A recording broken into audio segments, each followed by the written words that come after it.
Achille Makelele, tel que vous l'avez dit, cadre de l'UNC et porte-parole et chargé des communications au niveau du secrétariat urbain de Butembo. Et aujourd'hui, c'était un moment précieux pour nous d'être avec vous encore une fois et pour qu'on essaie un peu de discuter des questions qui sont à la une. En fait, je voulais qu'on échange épais sur les défis, les réalisations au niveau du ministère de la Culture, Arts et Patrimoine, parce qu'en fait, nous avons eu la chance d'avoir un ministre qui est venu de chez nous, de Butembo, de notre parti, qui n'est autre personne que son Excellence Madame Katungu Catherine Fura, qui est la femme que nous appelons une femme dynamique de chez nous ici, de Butembo. Elle a milité beaucoup aux côtés des autres femmes, elle a formé d'autres femmes et aujourd'hui elle est vraiment la patronne de la culture, art et patrimoine. Et je voudrais un peu qu'on échange un peu sur les défis qu'elle a eu à rencontrer au niveau du ministère et son apport pour, n'est-ce pas, la résolution de certains problèmes. En fait, son Excellence Madame le ministre de la Culture, Art et Patrimoine était nommé dans le gouvernement Sama Lukonde 1, parce qu'aujourd'hui il y a Sama Lukonde 2. Elle s'est retrouvée encore, elle a maintenu son poste. Ce n'est pas parce qu'on l'aime, ce n'est pas parce qu'elle est de Butembo, mais parce qu'elle a prouvé de quoi elle est capable. Parce qu'elle a été dynamique, parce qu'elle a été courageuse, parce qu'elle est déterminée à apporter quelque chose sur l'aspect culturel de notre pays. En fait, à son arrivée au ministère, il y avait eu le premier problème, c'était le problème lié aux infrastructures administratives et techniques. Et il fallait qu'on comprenne ces problèmes et il fallait qu'on envisage des pistes de solutions.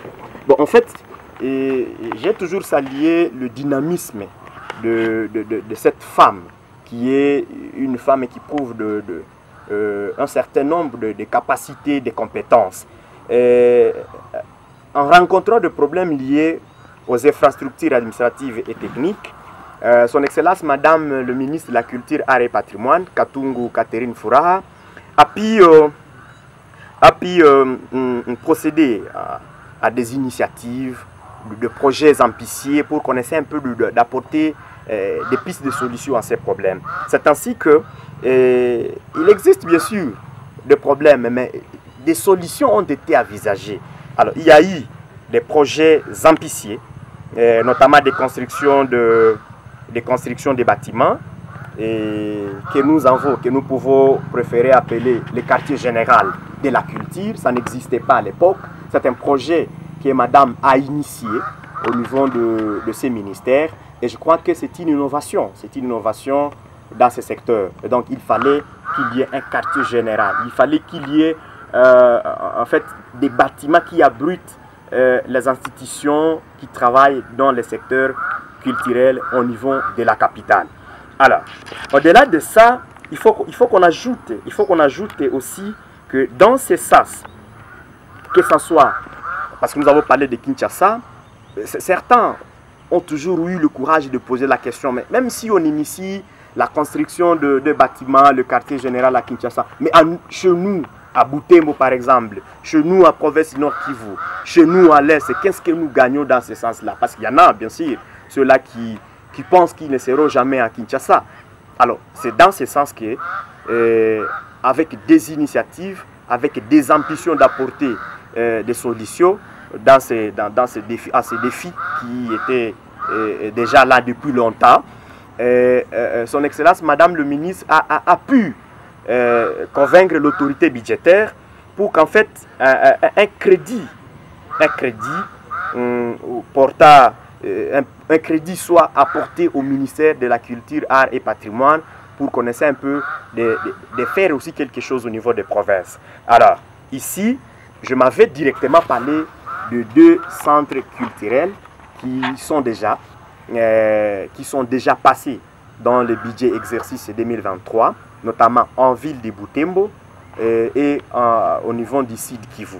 Au niveau du Sud Kivu, Et cela, c'est dans le cadre du programme des 145 territoires initié par le président de la République. Et donc, madame a su convaincre quand même les autres partenaires pour qu'à Butembo, il y ait quand même un centre culturel dans lequel certains de nos jeunes, certains culturophiles peuvent se produire, et notamment à prouver leur talent à la face de la population bibolaise. Je crois que c'est quelque chose qu'on doit se féliciter.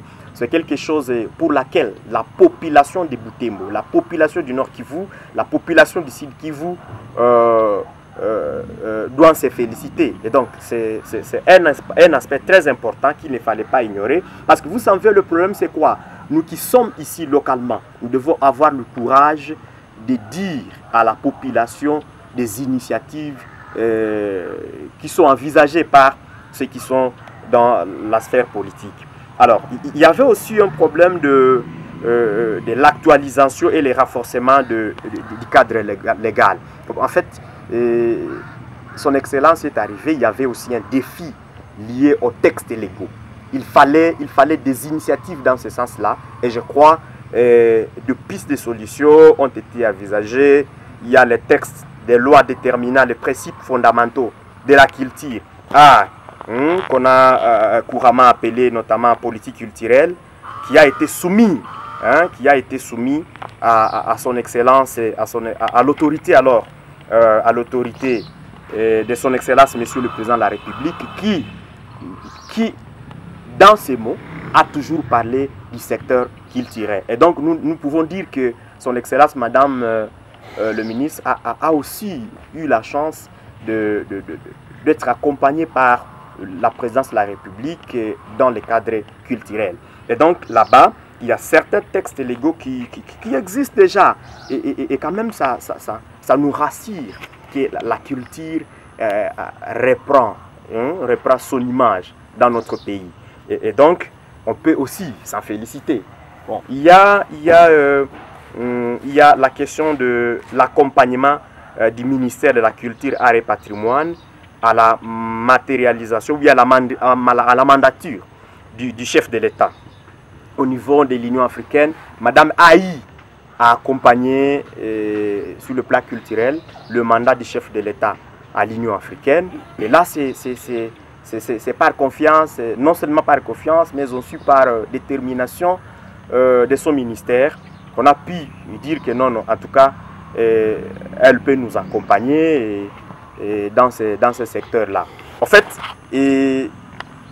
le président Kamere, le président de notre parti, le président national, nous disait toujours que ce n'est pas le poste qui fait l'homme, mais c'est l'homme qui fait le poste.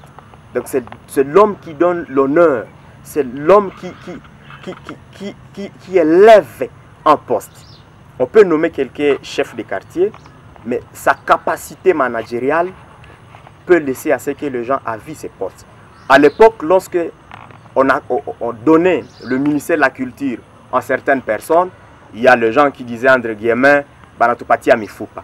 Mais aujourd'hui, c'est tout le monde qui a vu être même ministre de la Culture, Arts et Patrimoine. Pourquoi? Parce qu'il y a eu des initiatives qui font en sorte que les ministères soient visibles, soient actifs sur la scène politique et même dans le gouvernement. Et donc, c'est aussi très important qu'on les souligne. Et certains nous disent ici, dans la cité, ils disent, bon, comment ça fait-il que son Excellence Madame le ministre ne parle pas beaucoup comme les autres, agit calmement? Bon, je pense que nous avons la chance d'avoir des acteurs politiques dans ces pays, dans cette ville et dans cette province. Et Madame est parmi les rares qui ne parlent que par des actes.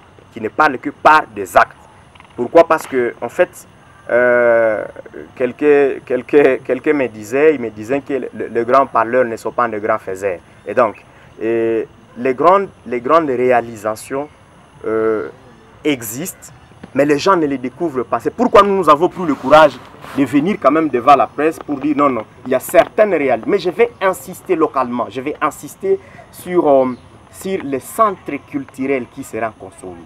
C'est très important qu'on les souligne parce que la population ne le sait pas. Lorsque Madame l'annonçait quand elle a elle a été ici. Bon, les gens ne comprennent pas. Mais lorsque nous disons que c'est déjà dans l'exercice budgétaire 2023, ça veut dire que même si elle peut quitter, heureusement qu'elle a été bon, félicitée par son même poste, même s'il pouvait quitter, la ville de Butembo avait déjà gagné ces projets-là. Au-delà de ça, il y a le Festival Espoir. Le Festival Espoir. Il y a certains experts qui ont déjà été sur le terrain pour essayer de voir la faisabilité. Il ne reste que le gouvernement pour matérialiser. Mais je crois que c'est aussi quelque chose qu'il faut vendre devant la communauté. Pourquoi? Parce que ça va permettre en ce que nos acteurs culturels locaux puissent encore montrer leur talent devant la face du monde. C'est aussi très important. Donc, dans le cadre de la culture, en tout cas, il faut le dire, son Excellence Madame le ministre est en train de travailler à la limite de ses capacités, à la limite de ses moyens. Parce qu'il faut le dire aussi que lorsque Madame est arrivée au pouvoir, disons au pouvoir, oui, lorsqu'elle est arrivée pour gérer ses ministères, il y avait aussi un problème de moyens financiers. Il y avait un problème de moyens financiers. Il fallait manager pour que, ne fût-ce que les cadres et agents qui travaillent dans ce secteur trouvent quand même un peu de moyens pour leur survie, pour leurs petits projets familiaux. Et je crois dans ce sens-là, certaines pistes de solutions sont en train d'être trouvées. Et donc, pour ceux-là qui travaillent dans ce secteur, ils le savent déjà. Ils le savent qu'il y a quand même quelque chose qui est en train d'être fait. Et donc, on découvre l'homme à travers ses compétences, ses courages et sa détermination. Et ce sont les éléments qui caractérisent notre ministre de la Culture, Art et Patrimoine. Les gens me disaient que non, elle a été reconduite au ministère de la Culture, Art et Patrimoine. Pourquoi? Est-ce qu'elle a fait quelque chose? Voilà, je n'ai fait que parler de ces petites réalisations. Il y en a beaucoup.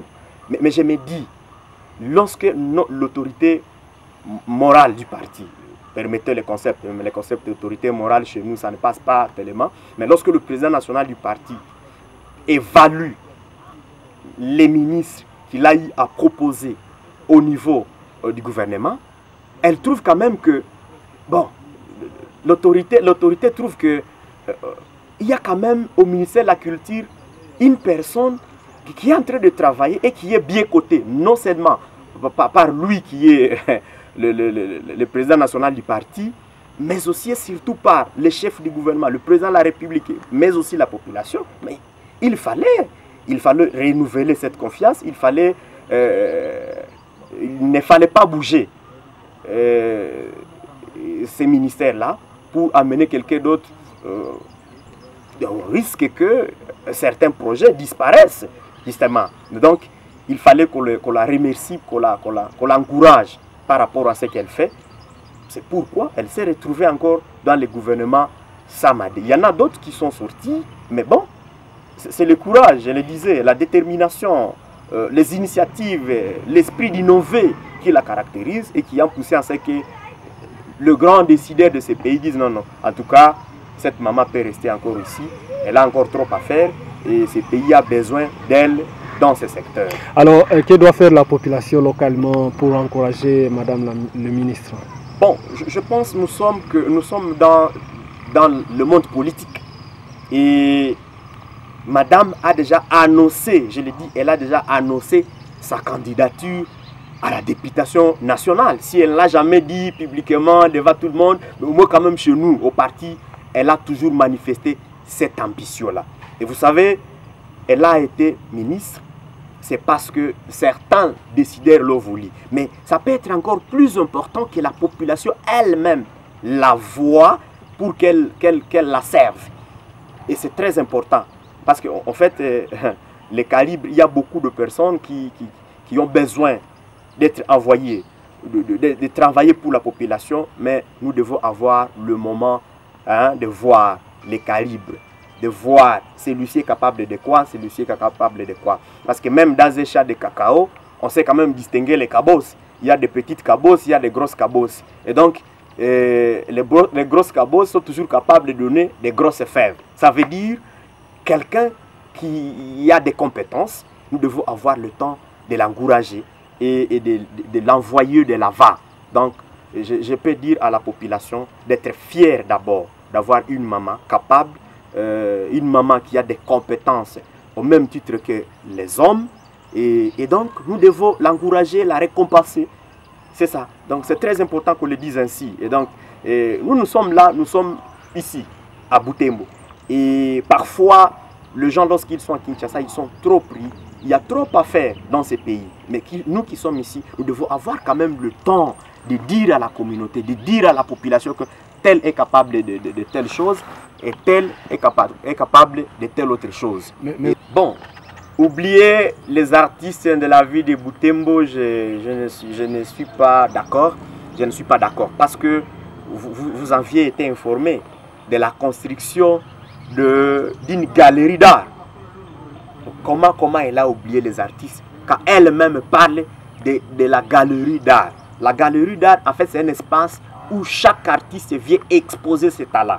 Chaque artiste vient montrer de quoi il est capable pour que la population découvre les arts de chez nous. Parce qu'il y en a, mais on ne sait pas les découvrir. Donc, les acteurs culturels ne sont pas ignorés, ne sont pas oubliés. Et autre chose que je voudrais préciser, il y avait à un certain moment des tracasseries de la Sokoda ici dans la ville.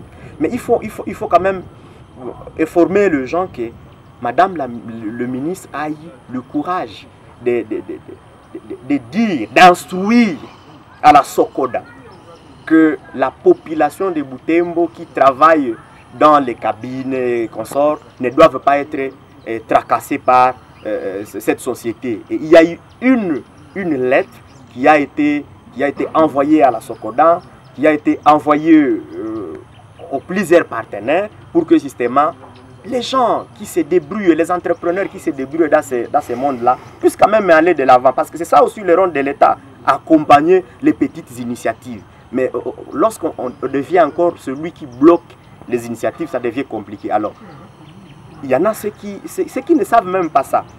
Ces services arrivent, bon, on fait payer tout ce qu'on veut, parce qu'on ne sait pas s'il y a quand même une lettre interdisant les tracasseries.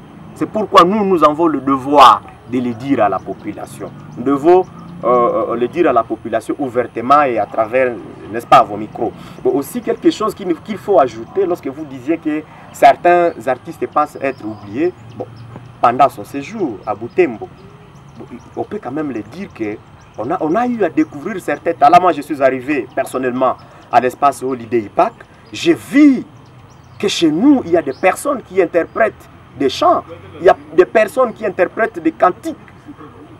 Vous sentez que non, il y a des Rose Muhando de chez nous, il y a de Christine Choucho de chez nous, ils sont là.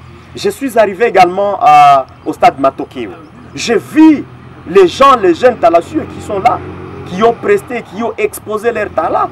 Comment ils sont oubliés lorsqu'on passe à eux? On se dit même pour un séjour de 2 jours, encouragement. Donc ça veut dire, Madame le ministre pense toujours à la génération culturelle de Butembo. Je crois, comme vous l'avez dit, ça ne sera pas la dernière fois. On aura toujours des moments d'échanger pour des questions qui concernent notre pays, des questions qui concernent mon parti politique et l'UNC. Et c'est un plaisir pour moi, c'est une occasion bien sûr de vous remercier et de dire à la population qui nous écoute que nous avons une personne au niveau du ministère de la Culture, Art et Patrimoine. Soutenons, il faut la soutenir, il faut l'accompagner pour que, n'est-ce pas, dans ce secteur, nous puissions avoir des pistes de solutions à certains problèmes que nous avons. Parce qu'on n'aura pas de solutions, on n'aura pas à résoudre de problèmes si on n'a pas l'accompagnement de la population. C'est très important. Je vous remercie, je remercie toute la population pour tout ce qu'elle a toujours fait pour notre parti et même pour son Excellence Madame le ministre de la Culture, Art et Patrimoine.